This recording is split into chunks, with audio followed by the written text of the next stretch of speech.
Hey, so we talked about ABBA's Grammy nomination for Record of the Year for their song I Still Have Faith in You, and now, after the Variety magazine has contacted them, they finally relented to give a comment. They say, a Grammy should be mandatory for those who dare leave 40 years between album releases. We suggest a new category. Many have said this is their Swedish sense of humor, and certainly it is, but they really sound quite fierce too. I think there is no doubt that Björn wrote this statement, signed by all four members of course. This is ABBA's very first nomination for a Grammy Award, and since it is an American ceremony, that isn't very surprising. And I was surprised and thrilled, of course, when I found out that they are finally getting that recognition, especially from America.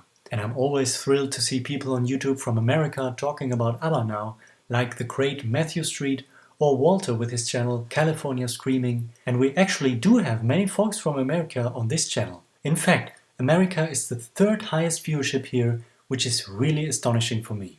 Now let's also take a look at the other nominations for Record of the Year. Amongst others we have Tony Bennett with Lady Gaga, Billie Eilish, but also Jon Batiste and Justin Bieber, who are two of the artists that received the most nominations for this year.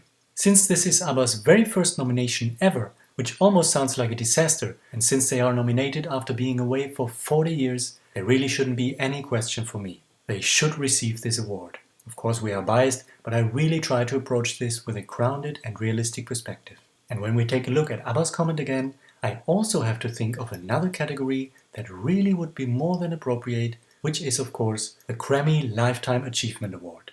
ABBA were pioneers of being the first ones to really break out of that little country Sweden. They defined the perfection of pop music and used the recording studio ingeniously. They started an entire wave of Swedish musicians going international, and they are pioneers once again with the fact that they not only delivered an album after 40 years that truly has artistic integrity, but which is an enormous success worldwide. And that's outstanding. Now, the album itself, by the way, was not able to receive a nomination for the Grammy Awards simply because it was released after the 30th of September, which was the closing date this year. Perhaps it will receive the recognition next year.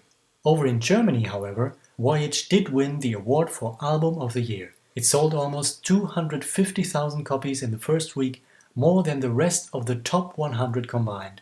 And it also spent 3 weeks on number 1 on the official German chart, which is the longest chart-topping album in Germany this year. ABBA sent a written statement in German saying how surprised and happy they were, using a special German word which I think means something like agonal respiration that they are having. You can feel its Björn all over again. And can you guess which country has the highest viewership here on my channel? That award goes to Germany, of course. So thank you to all the loyal fans and to every single other country that is watching. Look at this incredible amount of countries. And this shouldn't sound pretentious, but it simply shows how many people are watching and listening to ABBA all over this world. They are present virtually everywhere and deeply loved. Alright, until then, hey do!